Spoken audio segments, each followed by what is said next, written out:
여러분은 GPT나 제미나이가 출시된 이후로 엑셀 작업할 때 많이 쓰고 계신가요? 솔직히 글쓰기나 코딩, 다른 창작 활동에서는 LLM이나 AI가 다 점령한 것 같아요. 굉장히 뛰어난데요. 그런데 정작 우리 업무의 파란을 차지하는 엑셀은 어떠세요?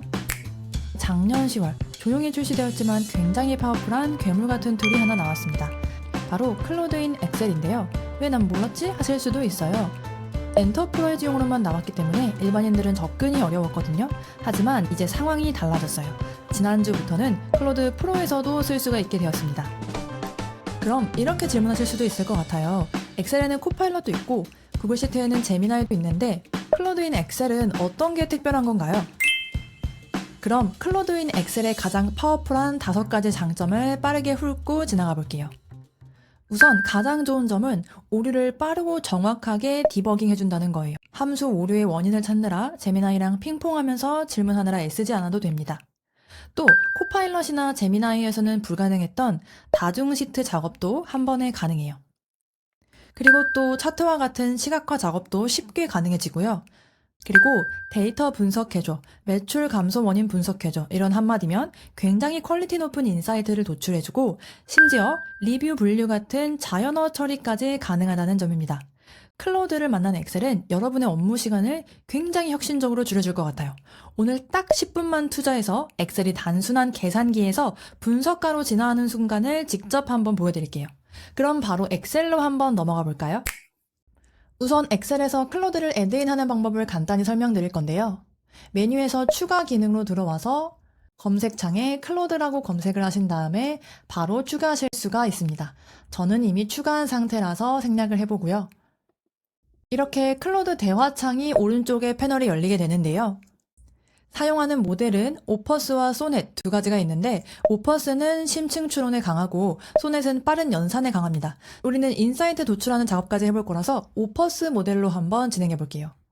그리고 하단에 편집 권한은 2가지 옵션이 있는데요. Accept or Edit로 하시면 모든 수정사항을 한 번에 적용을 해서 작업 효율을 극대화할 수 있긴 한데 원본 데이터에 바로 반영되다 보니까 반드시 원본을 백업한 뒤에 사용하는 것을 권장드려요. 그래서 저는 2번째 옵션으로 한번 진행을 해볼게요. 제가 가상의 이커머스 데이터를 한번 준비해봤어요. 로우 데이터가 1월, 2월, 3월 데이터가 있는데 이걸 하나의 시트에 합쳐서 1분기 데이터로 통합해서 한번 보고 싶어요. 그런데 여기서 주의하셔야 될 점은 공교롭게도 2월 시트에는 컬럼 이름이 영문으로 되어 있어요. 그런데도 얘네가 오류 없이 잘 합쳐줄 수 있을지가 관건인데요. 제가 한번 바로 클로드에 질문을 해보겠습니다. 1월에서 3월 시트를 모두 통합해줘 라고 질문을 했고요. 제가 이렇게 질문한 것처럼 GPT나 제미나이에 물어보듯이 자연어로 편하게 질문하시면 됩니다. 그러면 지금 이렇게 통합이 진행되고 있고요.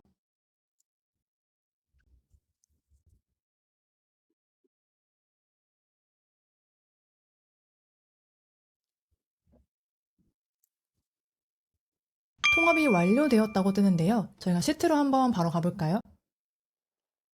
제가 가장 우려했었던 2월 시트의 영문 헤더까지 인식을 해서 한글로 통일을 해서 잘 통합해준 것 같아요. 그런데 지금 확인해 보니까 날짜 형식은 통일이 안 된 것 같아서 날짜 형식 통일을 요청하고 시트 이름도 한번 수정을 요청해 볼게요.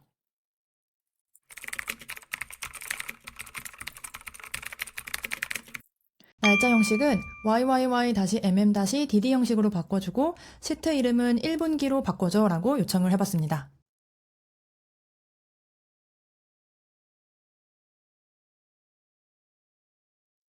자, 그럼 또 완료가 됐는데요. 날짜 형식은 제가 원하는 형식으로 1, 2, 3월 모두 잘 변경되었고요. 그리고 또 시트 이름도 1분기로 빠르게 변경이 되었습니다.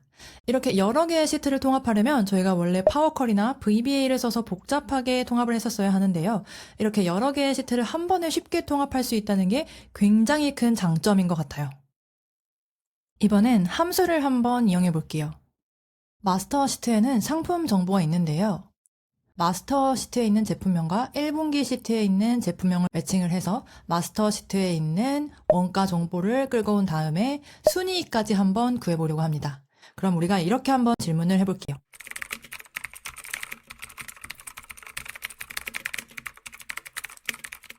마스터 시트에서 제품명을 기준으로 원가를 1분기 시트로 가져와줘. 그런데 저희가 그냥 이렇게 단순히 질문을 하면 마스터 시트에 있는 원가를 하드 코딩 값, 그러니까 고정된 값으로 가져오게 돼요. 그런데 저는 이걸 함수로 끌고 와서 혹시 마스터 시트에 상품 정보가 또 추가되면 이 업데이트 반영이 되게 하고 싶어요. 그래서 저는 함수를 사용하라고 꼭 언급을 한 번 더 해줄게요.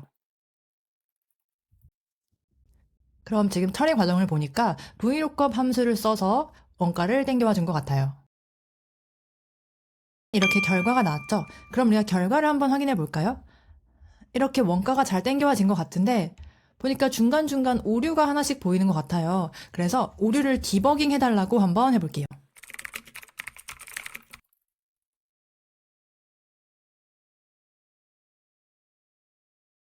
이렇게 왜 오류가 났었는지 원인을 찾아줬는데요. 보니까 마스터 시트와 1분기 시트의 제품명이 매칭이 되지 않았던 것 같아요.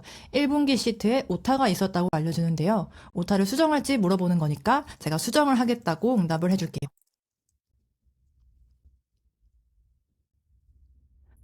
그럼 이제 VLOOKUP 함수가 모두 정상 작동된다고 알려줬네요. 아까랑 다르게 오류가 전부 다 수정이 된 것 같아요. 그리고 여기에 아까 말했던 것처럼 순이익열을 추가해 주겠습니다. 새로운 열의 순이익을 구해줘 라고 요청을 했어요. 이렇게 순이익까지 계산이 한 번에 됐습니다. 이번엔 조금 더 고도화해서 분석을 한번 요청을 해볼까요? 분석에 대한 방향성이 뚜렷하게 정해져 있지는 않은데 어쨌든 저희가 1분기 매출을 분석을 해서 2분기의 매출을 조금 더 성장을 시켜야 되는 상황이에요. 지금 방향이 정해져 있지 않아서 막막할 때 우선 저희가 일단 매출을 분석해달라고 개괄적으로 한번 요청을 해볼게요.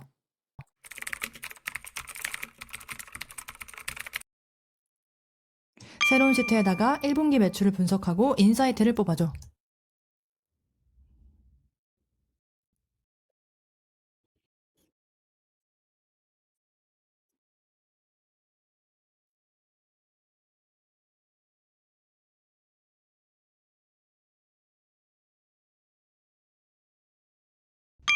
지금 이렇게 분석이 완료가 됐어요. 굉장하죠? 분석 내용을 살펴보면 1분기 전체 매출을 한번 요약을 해줬고 월별로 매출을 분석을 해주면서 이렇게 성장률까지 깔끔하게 구해준 것 같아요. 그리고 카테고리별 판매 채널별로도 분석을 해줬고 센스있게 내림차순 정렬까지 해준 모습이 보이죠. 그리고 1분기에 제일 잘 나간 탑5 매출도 이렇게 정리를 해줬네요. 그리고 4가지 주제로 이렇게 주요 인사이트들까지 한 방에 정리를 해준 것 같아요. 그래서 실무에서 바로 적용해 볼 법한 굉장히 의미 있는 인사이트들을 이렇게 도출해 줬는데요. 카테고리와 판매 채널을 한번 이렇게 따로따로 보니까 제가 교차로 집계해서 어떤 인사이트가 나올지 더 궁금한 거예요. 그럼 제가 이번에는 이렇게 하드 코딩된 고정된 값이 아니라 피벗 테이블로 한번 요청을 해볼게요. 그래서 이번엔 이렇게 한번 질문을 해볼게요.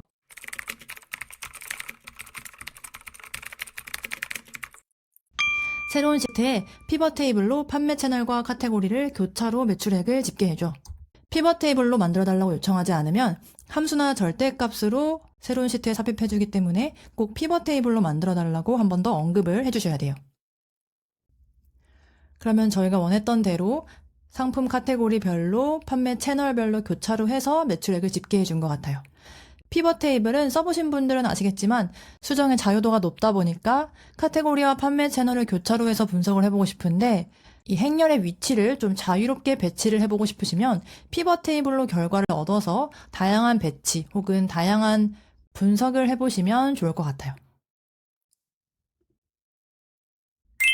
그래서 여러분이 분석에 대한 방향성이 뚜렷하게 정해져 있지 않을 때는 이렇게 분석과 인사이트 도출을 요청을 하면서 클로드를 컨설턴트로서 이용하실 수도 있고 이렇게 내가 보고자 하는 테이블이 명확하다면 피벗 테이블로 어떤 테이블을 만들어줘라고 구체적으로 지시하면서 오퍼레이터로서 클로드를 쓰실 수도 있을 것 같아요. 그러면 저희가 간단하게 차트도 한번 만들어 볼 건데요. 월별 매출액을 그래프로 한번 그려볼게요.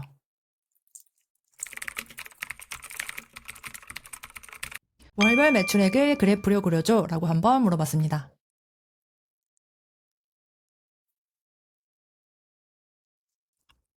그래서 이렇게 월별로 매출액 차트를 깔끔하게 잘 만들어줬고요.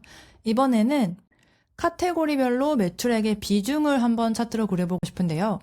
이렇게 비중 같은 경우에는 보통 원형 차트를 써야 돼요. 그래서 제가 궁금한 건 막대 그래프가 아닌 원형 차트 타입을 잘 찾아서 그려줄지가 좀 궁금한데요.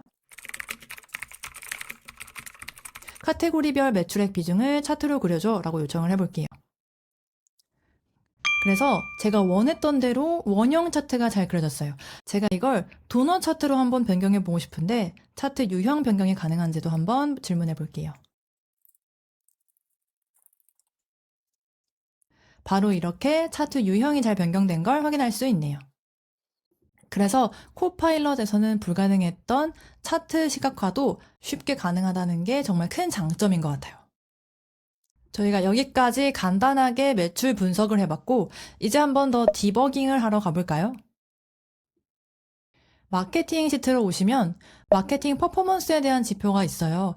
캠페인을 집행했던 채널과 광고비, 매출액, 그리고 로아스라고 해서 매출액을 광고비로 나눈 성과를 말하는데요. 지금 보니까 매출액이 제대로 집계가 안 되어 있거나 광고비가 0원인 경우에는 이렇게 함수에 오류가 난 걸 보실 수가 있어요. 이걸 저희가 디버깅을 해볼 건데요. 이 시트에서 오류를 디버깅 해줘 라고 한번 질문을 해볼게요. 아까 저희가 브이룩업에서도 디버깅을 깔끔하고 확실하게 해줬던 걸 확인할 수 있었거든요. 이번에도 결과가 어떻게 나올지 궁금합니다. 왜냐면 아까랑 다르게 오류가 한 가지 원인이 아니라 여러 가지 원인이기 때문이에요. 이번에는 두 가지 해결 방안 중에서 저보고 선택하라고 질문을 해주고 있어요. 지금 이 집계 중 확인 필요 이런 값들을 숫자 값을 업데이트를 할 건지 아니면 이 함수들을 if 에러로 처리를 할 건지를 물어보고 있는데 이 값은 아직 확인되지 않은 값들이니까 함수를 if 에러로 오류를 한번 치환을 해볼게요.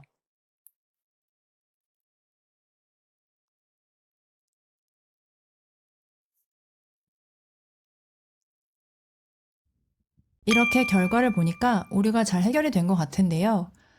그런데 매출액이 아직 업데이트가 되지 않은 경우, 광고비가 0원인 경우 모두 다 하이픈으로 통일이 됐어요.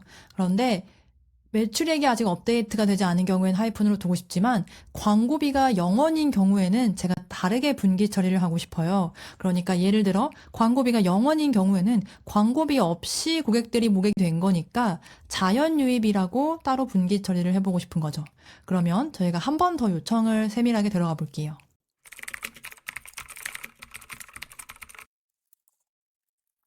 광고비가 0원인 경우에는 자연유입으로, 나머지 오류는 하이픈으로 분류해줘 라고 요청을 해보겠습니다. 그러면 제가 원했던 대로 매출액이 업데이트가 아직 안 된 경우에는 하이픈, 광고비가 0원인 경우에는 자연유입으로 잘 분류가 된 것 같아요. 그래서 디버깅을 하는 과정에서도 내가 원하는 방향으로 클로드랑 핑퐁을 하면서 조금 더 디벨롭을 하실 수가 있습니다. 이번에는 제가 정말 좋아하는 기능인데요. 기존 엑셀에서는 함수든 VBA든 클로드가 아니면 처리할 수 있는 방법이 없어요. 바로 자연어 처리인데요. 제가 지금 이 상품들 구매한 고객들의 문의를 한번 살펴보고 있어요. 이걸 4가지 카테고리, 배송 불만, 제품 불량, 단순 변심, 일반 문의 4가지로 분류하고 각 카테고리별로 인입 건수를 집계해서 분석을 한번 해보고 싶어요. 기존 같았으면 이걸 읽어본 다음에 단순 변심, 배송 불만 이렇게 일일이 정성적으로 분류를 했었을 텐데요. 클로드가 있으면 이것도 자동으로 한 방에 가능합니다. 제가 이렇게 한번 질문을 해볼게요.